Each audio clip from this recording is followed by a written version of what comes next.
तो अब पोलराइजेशन देखते हैं। तो सबसे पहले देखते हैं कि अनपोलराइज्ड जो इलेक्ट्रोमैग्नेटिक वेव्स हैं उसका नेचर क्या होता है।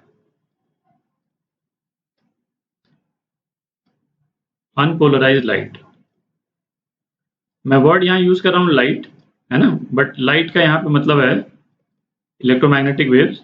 जो भी डिस्कशन अपन लाइट के रिस्पेक्ट में कर रहे हैं वो सभी इलेक्ट्रोमैग्नेटिक वेव्स पे, है ना, वैलिड होगा। तो जैसे अनपोलराइज्ड लाइट का एक सोर्स क्या है, जितना थर्मल रेडिएशन है वो अनपोलराइज्ड लाइट प्रोड्यूस करता है। ठीक है,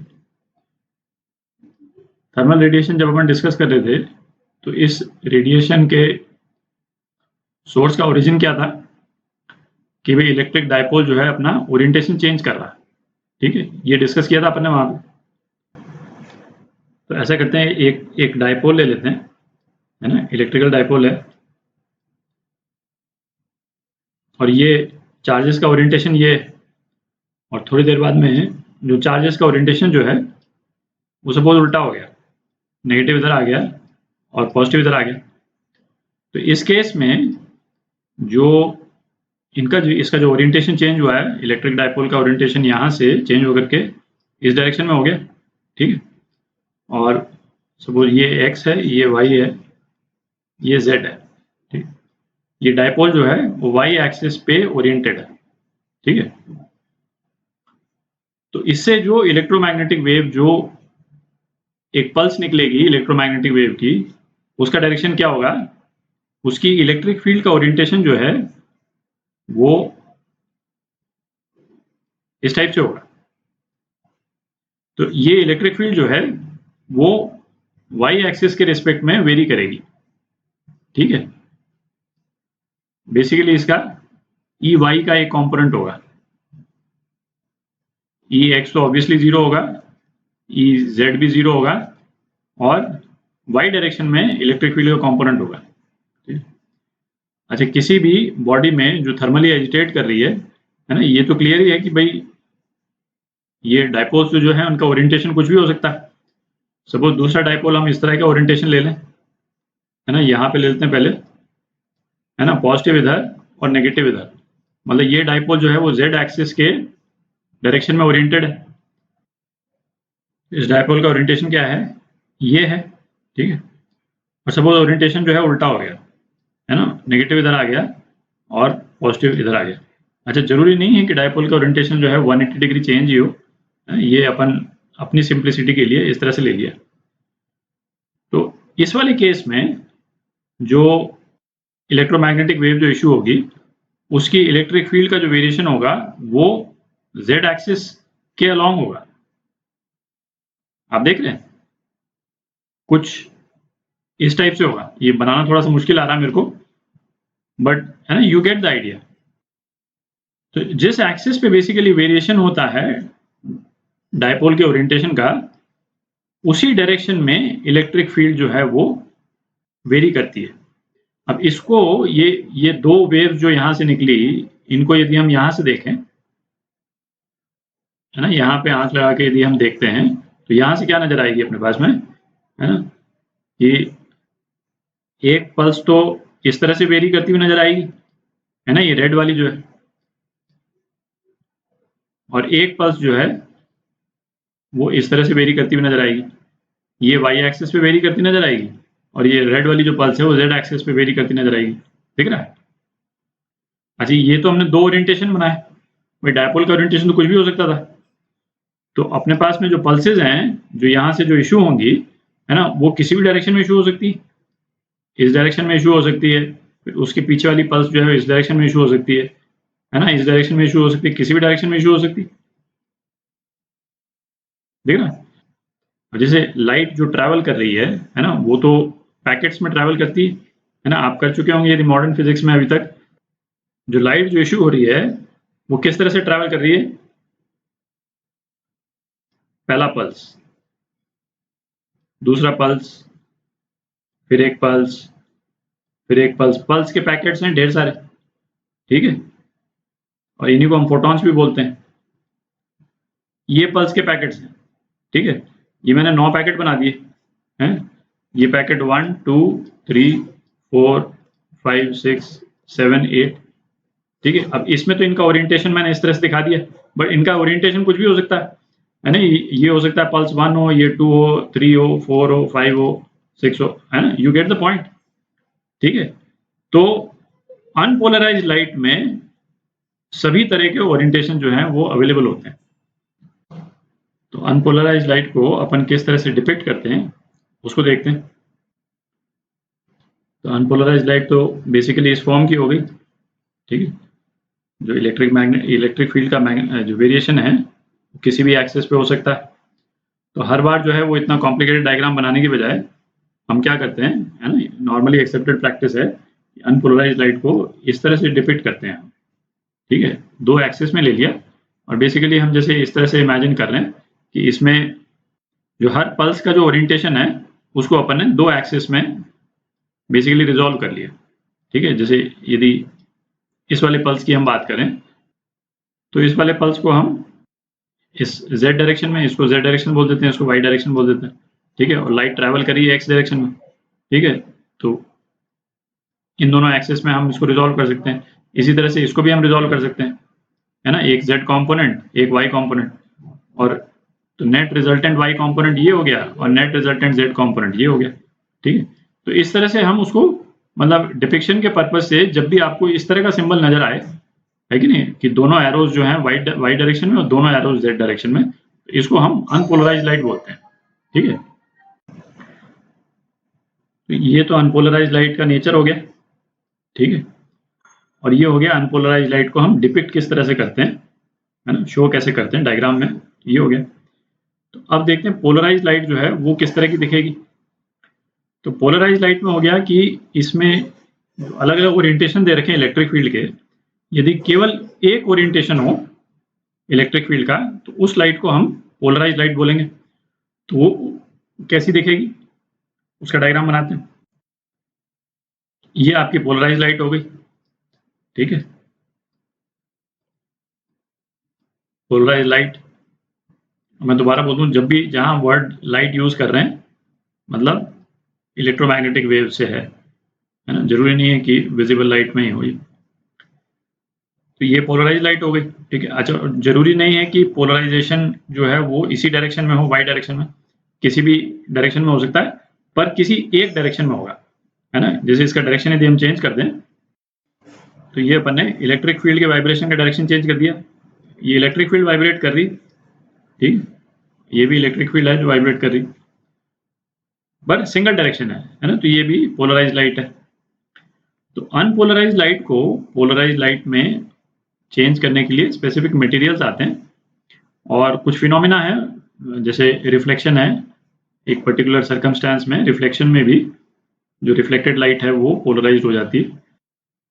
तो यदि हम कोई मटेरियल यूज करते हैं अनपोलराइज लाइट को पोलराइज लाइट में चेंज करने के लिए, तो वो मटेरियल्स जो हैं वो क्या कहलाते हैं, पोलरॉइड्स कहलाते हैं, ठीक है। पोलरॉइड्स कहलाएंगे या इसको बोल सकते हैं पोलराइजर, ठीक है। तो किसी अनपोलराइज लाइट को पोलरॉइड के थ्रू यदि हम पास करते हैं तो देखते हैं उसका इम्पैक्ट क्या आता है। तो ये जैसे अनपोलराइज लाइट है ना, ये इंसिडेंट है इस मटेरियल पे, और ये मटेरियल जो है ये पोलरॉइड, ठीक है। और लाइट के ट्रेवल करने का डायरेक्शन ये है, ठीक है। तो पोलराइड में ये जो वर्टिकल लाइंस जो अपन ने बना रखी हैं, ठीक है, ये बेसिकली यही डिपेक्ट करता है कि ये पोलराइड केवल इस डायरेक्शन में इलेक्ट्रिक फील्ड का वाइब्रेशन अलाउ करेगा, ठीक है। तो इससे जो लाइट, ये अनपोलराइज लाइट जो निकलेगी वो किस फॉर्म की निकलेगी, कि इलेक्ट्रिक फील्ड का वाइब्रेशन जो है वो केवल एक डायरेक्शन में हो जाएगा, ठीक है। जो ये वाला पोर्शन था इलेक्ट्रिक फील्ड का, इस डायरेक्शन में वाइब्रेशन करने वाला जो पोर्शन था, इसको मैं लाल में कर देता हूँ, है ना। ये डायरेक्शन में जो जितने वाइब्रेशंस थे उस सबको एब्जॉर्ब कर लेगा। ये पोलराइड की प्रॉपर्टी होती है, ठीक है। तो यदि अनपोलराइज लाइट की इंटेंसिटी आई नॉट है और पोलराइज लाइट की इंटेंसिटी जो है आई है, तो आई नॉट और आई के बीच में क्या रिलेशन होगा, आई जो है वो I0/2 होगा। ये दिखाई दे रहा है? जैसे यहाँ पे जो अनपोलराइज्ड लाइट को आप रिकॉल करें, अपन ने बेसिकली क्या किया था, जो हर अनपोलराइज्ड लाइट जो थी अलग अलग डायरेक्शंस में रैंडमली उसका एक्स कंपोनेंट और वाई कंपोनेंट ले लिया था, ठीक है। तो यदि एक्स कंपोनेंट का रिजल्टेंट सपोज I0 है, E0 है किसी भी एक पर्टिकुलर पॉइंट पे, पॉइंट ऑफ टाइम पे, तो वाई कंपोनेंट भी E0 होगा, क्योंकि हम प्रिज्यूम कर रहे हैं कि जितने वेव्स हैं वो सब रैंडमली ओरिएंटेड हैं, कोई स्पेसिफिक प्रेफरेंस नहीं है, ठीक है। तो एक्स कंपोनेंट का रिजल्टेंट भी E0 आएगा, वाई कंपोनेंट का भी रिजल्टेंट E0 आएगा। तो इसका नेट कितना हो गया, √2 E0 हो गया, ठीक है। तो जो इंसिडेंट लाइट, अच्छा इंटेंसिटी जो है वो क्या होती थी, ये अपन वेव्स में देख चुके हैं, एम्पलीट्यूड स्क्वायर के प्रोपोर्शनल होती थी, ठीक है। तो जो इंसिडेंट लाइट है उसकी इंटेंसिटी जो है वो क्या होगी, प्रोपोर्शनल होगी 2E0 स्क्वायर के, ठीक है। अच्छा, और यहाँ पे क्या रह गया, यहाँ पे तो केवल E0 रह गया, जो ये वाला जो कंपोनेंट था वो तो खत्म हो गया, ठीक है। तो जो पोलराइज लाइट है, इसको मैं IP बोल दूं, है ना, इसको IP बोल देते हैं, पोलराइज लाइट, तो ये प्रोपोर्शनल हो जाएगा E0 स्क्वायर के, ठीक है। तो IP जो है वो I0 का आधा हो जाएगा, ठीक है, दिख रहा है। अच्छा, अब क्या है कि ये जो एक्सिस हो गई, सपोज इसको हम वाई एक्सिस बोल देते हैं, ठीक है, और तो ये वाई एक्सिस और ये जेड एक्सिस, ठीक है, और ये आपका एक्स एक्सिस था, ठीक। तो अब दो टर्म्स को डिफाइन करते हैं। पहला टर्म क्या है, plane of vibration, plane of vibration, ठीक है। प्लेन ऑफ वाइब्रेशन क्या हुआ, वो प्लेन जिसमें वाइब्रेशन एग्जिस्ट करता है, ठीक है। कोई भी वाइब्रेशन होगा वो इस प्लेन में एग्जिस्ट करेगा। तो जैसे इस वाले केस में प्लेन ऑफ वाइब्रेशन यदि अपन बनाएं, तो मैं इसको बनाता हूं, तो ये वाला जो वाइब्रेशन है ये इस वाले प्लेन के अंदर होगा, दिख रहा है। तो इस प्लेन में ये वाइब्रेशन हो रहा है, ठीक है। इस ये जो लाइन है, ये जो बीच वाली लाइन है, इसके तो ऑब्वियसली परपेंडिकुलर ही होगा, और इसी प्लेन में ये वाइब्रेशन हो रहा है, ठीक है। अच्छा, दूसरी टर्म क्या है, plane of polarisation, plane of polarisation. Plane of polarisation क्या हुआ, plane of polarisation plane of vibration के परपेंडिकुलर है, और इस वाले प्लेन में कोई वाइब्रेशन नहीं हो रहा है, ठीक है, no vibration in this plane, ठीक है, और इसमें vibration in this plane only, ठीक है। तो प्लेन ऑफ पोलराइजेशन जो है वो प्लेन ऑफ वाइब्रेशन के परपेंडिकुलर हो जाएगा। इसको यदि मैं यहाँ पे बनाऊं 3D में, तो कुछ इस टाइप का बन जाएगा ये। तो इसको बनाते हैं, है ना, ये आप इसको विजुलाइज कर सकेंगे। तो ये ग्रीन वाला जो प्लेन है ये प्लेन ऑफ पोलराइजेशन है, दिख रहा है। जितना वाइब्रेशन हो रहा है, ये वाला वाइब्रेशन वो इस ग्रीन वाले प्लेन के परपेंडिकुलर हो रहा है, ठीक है। ब्लू वाले प्लेन के अंदर हो रहा है और ग्रीन वाले प्लेन के परपेंडिकुलर हो रहा है।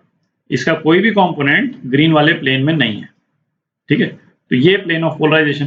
तो ये दोनों टर्म्स अपने को मालूम होनी चाहिए, क्योंकि क्वेश्चन में जो कई बार जो है वो वाइब्रेशन किस एंगल पे हो रहा है वो नहीं दे करके केवल ये दे देंगे कि जैसे प्लेन ऑफ वाइब्रेशन कहाँ है ना, या प्लेन ऑफ वाइब्रेशन क्या एंगल बना रहा है किस एक्सिस से। तो उससे अपने को मालूम चल जाना चाहिए कि वाइब्रेशन जो है वो किस एंगल पे हो रहा है ना, और प्लेन ऑफ पोलराइजेशन दे रखा है तो उसके परपेंडिकुलर लेकर के फिर अपने को निकालना आना चाहिए, ठीक है। तो ये केस 1 हो गया, अपन 3 केस करेंगे। तो ये केस 1 था, तो केस 1 क्या था, unpolarised light on Polaroid, Polaroid या पोलराइजर, या पोलराइजर, ठीक है। अब केस 2 देखते हैं। ये केस 2 हो गया। केस 2 क्या है, अब की बार ये लाइट ही पोलराइज्ड है, पोलराइज्ड लाइट ऑन पोलराइजर, ठीक। तो इस केस में ये वाली लाइट जो है ये पोलराइज लाइट है, ठीक है, एक ही डायरेक्शन में इलेक्ट्रिक फील्ड वेरी कर रही है, एक ही प्लेन में। और ये जो अपन जो बनाते हैं ये शो करने के लिए कि पोलराइजर जो है वो किस एक्सिस में अलाउ करेगा वाइब्रेशन, इसको बोलते हैं axis of polarisation, axis of polarisation of the polariser, ठीक है। तो सपोज जिस डायरेक्शन में पोलराइज लाइट वाइब्रेट कर रही है और एक्सिस ऑफ पोलराइजेशन, इसके बीच में एंगल थीटा है, ठीक है।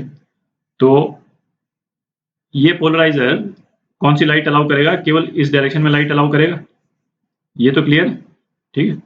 अच्छा, इसका एम्पलीट्यूड यदि ई नॉट था तो इससे जो लाइट बाहर निकलेगी उसका एम्पलीट्यूड क्या रह जाएगा, ई नॉट कॉस थीटा रह जाएगा, ठीक है। तो इंसिडेंट लाइट का एम्पलीट्यूड है ई नॉट, ठीक है। और जो लाइट पोलराइजर से निकल रही है, ठीक है, पोलराइज लाइट तो दोनों ही है, पोलराइजर से जो निकल रही है उसको मैं ईपी बोल देता हूँ, उसका एम्पलीट्यूड कितना हो जाएगा, ई नॉट कॉस थीटा हो जाएगा, ठीक है। तो यदि इंसिडेंट लाइट का इंटेंसिटी ऑफ इंसिडेंट लाइट यदि आई नॉट है, तो आई नॉट जो है वो किसके प्रोपोर्शनल है, ई नॉट स्क्वायर के प्रोपोर्शनल, है ना, एम्पलीट्यूड स्क्वायर के प्रोपोर्शनल होता है, ये तो अपन को मालूम। और आई पी बोल देते हैं लाइट इमर्जिंग फ्रॉम पोलराइजर, ठीक है। इससे जो पोलराइजर से जो बाहर आ रही है वो है ना intensity of light, intensity of light emerging from polariser. तो आईपी जो है वो किसके प्रोपोर्शनल हो जाएगा, ईपी स्क्वायर के प्रोपोर्शनल हो जाएगा, ठीक है। तो आईपी जो है वो प्रोपोर्शनल हो गया E naught square cos square theta के, ठीक है। तो आईपी कितना हो गया, I naught cos square theta हो गया, ठीक है। तो एक रिजल्ट ये हो गया केस 2 का, है ना। तीनों केसेस को अलग अलग देख लें। पहले वाले केस में अनपोलराइज लाइट आ रही थी और जो पोलराइजर से बाहर निकली लाइट वो हाफ हो गई बेसिकली, इसमें हाफ हो गई। और दूसरे वाले केस में पोलराइज लाइट आ रही थी, जो जब यहाँ से पोलराइजर से बाहर निकली तो आई नॉट कॉस स्क्वायर थीटा उसकी इंटेंसिटी रह गई। अब तीसरा केस देखते हैं, ठीक है। इसमें क्या है, unpolarize light, unpolarize light passing through two polarizers, two polarizers या टू पोलराइड्स, ठीक। जो इंसिडेंट लाइट है उसकी इंटेंसिटी जो है वो आई नॉट है और एक्सेस ऑफ पोलराइजेशन दोनों का दे रखा है। और दूसरे वाले का जो एक्सेस ऑफ पोलराइजेशन है सपोज वाई एक्सिस से एंगल थीटा बनाता है, ठीक। तो जो फर्स्ट पोलराइजर से लाइट निकली उसकी इंटेंसिटी IP1 बोल देते हैं और जो सेकंड पोलराइजर से लाइट निकली उसकी इंटेंसिटी IP2 बोल देते हैं। तो IP2 अपने को निकालना है आई नॉट के टर्म्स में, ठीक है। तो फर्स्ट पोलराइजर से जो लाइट निकलेगी उसका ओरिएंटेशन क्या होगा, ये तो अपन देख चुके हैं, ओरिएंटेशन ये होगा और इसकी इंटेंसिटी क्या होगी, आई नॉट बाई 2 होगी, ये अभी अपन ने देखा, ठीक है। अब ये लाइट जो है वो इंसिडेंट है इस पे, ठीक है। ये जो ओरिएंटेशन है इलेक्ट्रिक फील्ड के वाइब्रेशन का इस पोलराइजर पे इस डायरेक्शन में दिखेगा और इससे जो एग्जिट होगी लाइट, है ना, लाइट जो एग्जिट होगी इससे, है ना, उसकी पोलैरिटी जो है वो इस डायरेक्शन में होगी वाइब्रेशन। यहाँ से जो लाइट निकलेगी इस डायरेक्शन में निकल जाएगी, ठीक है। यदि इसको मैं वाई एक्सिस बोल देता हूँ, ठीक है, इस डायरेक्शन में, तो IP2 और IP1 का अपन ने क्या रिलेशन निकाला था, IP2 is equal to IP1 cos square theta, अभी 5 मिनट पहले अपन ने निकाला, ठीक। तो IP2 कितना हो जाएगा, I0/2 cos स्क्वायर थीटा, ठीक। इसमें ऑब्वियसली इसमें याद करने वाली कोई चीज है ही नहीं, ये मतलब ये क्यों हुआ था ये अपने को मालूम होना ज्यादा जरूरी है, ठीक है। ये अभी अपन ने डिस्कस किया थोड़ी देर पहले, ठीक है। तो एक तो इंटेंसिटी इसका कोरिलेशन आना चाहिए, और इंटेंसिटी का कोरिलेशन आना चाहिए तो अपने को यदि किसी पोलराइज लाइट में इलेक्ट्रिक फील्ड का जो मैग्नीट्यूड है ना, उसका भी कोरिलेशन आना चाहिए, है ना। इंटेंसिटी से आप वो निकाल सकते हैं, क्योंकि बेस रिलेशन क्या है, intensity is proportional to amplitude square. तो इंटेंसिटी इज प्रोपोर्शनल टू जो भी एम्पलीट्यूड होगा इसका इलेक्ट्रिक फील्ड का, उसका स्क्वायर। तो उससे आप इलेक्ट्रिक फील्ड का रिलेशंस भी निकाल सकते हैं, ठीक है।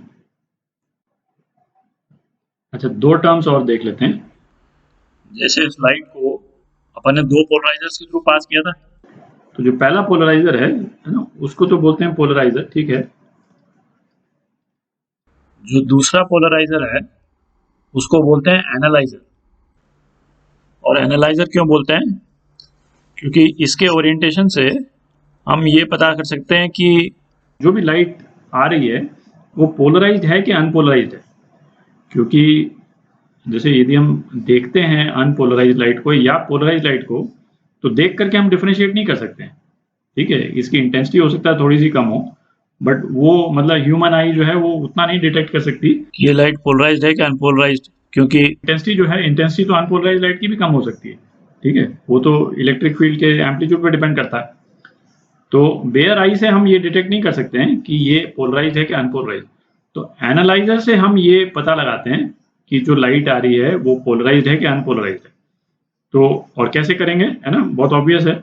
इसको हम रोटेट करेंगे, इसको रख करके मतलब जो लाइट आ रही है उसको पास कराएंगे और इसको रोटेट करेंगे, और किस एंगल पे जो है वो जो IP2 जो है वो 0 हो जाएगा, किस एंगल पे, theta is equal to 90 degree पे। Theta is equal to 90 degree पे IP2 जो है वो 0 हो जाएगा, क्योंकि इसका एक्सिस ऑफ पोलराइजेशन जो है वो क्या हो जाएगा, एक्सिस ऑफ पोलराइजेशन ये हो जाएगा इसका। और अपने पास में जो लाइट आ रही है पोलराइज, उसका पोलराइजेशन का डायरेक्शन ये है, तो IP2 0 हो जाएगा उस केस में। तो ये बेसिकली, है ना, पता करने के काम आता है एनालाइजर कि इनकमिंग लाइट पोलराइज्ड है कि नहीं है, ठीक है। एक और टर्म है आपको आना चाहिए बेसिकली,